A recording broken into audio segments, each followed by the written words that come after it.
บาดนี้ดนเอ่ยเบิกฟ้าหลอกแจ่มแจ้งทางสีสวดีโยไกรแสงสาพยุนแย้งพื้นพวงไผ่ใต้ในโซนสระมีเปิดวางมือลงขึ้นเปลี่ยน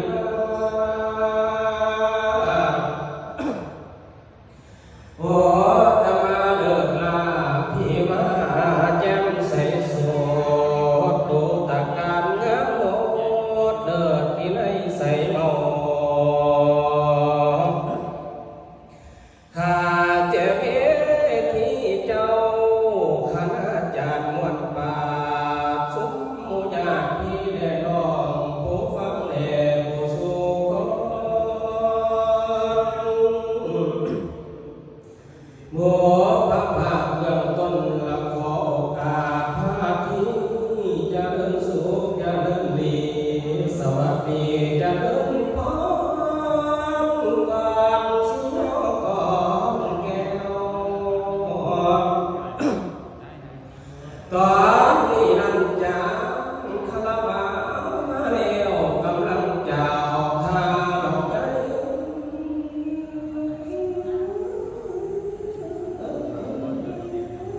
ความเสียบ่ต่อขัดดีขอต่อผู้ฟังความหวังต่อทุกทางมีจานอ่านให้จำจดทุกบทตอนสุนทรพอให้หินตองเลือทางพนาการกาคงใดคันสนใจให้แนวแน่ประโยชน์นี้คักแท้สิมีรอยกระส่วนดาวโอ้โยมเอ้ยทั้งวัดจางคาราบาวนี่สิเทศเสียงที่ลายบ่คุ้มก้อมหอบหูหลอกใหญ่วิจารณ์หูเสียงทำเกิดประมาทดาวแจ้งขันทะเลก็วันนี้สาสามีสิเทศต่อขอพ่อแม่พี่น้องให้ฟังเดือนว่าต่อไป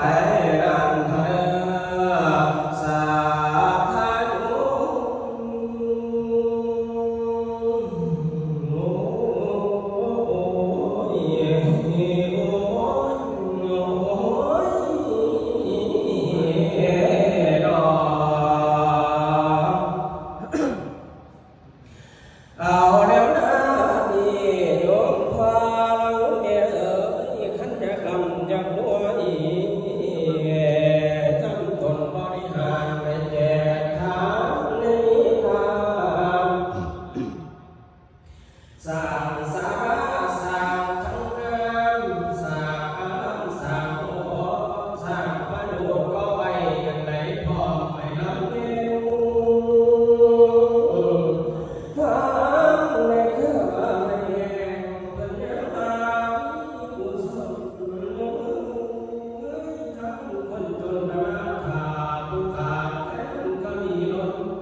จงสนแย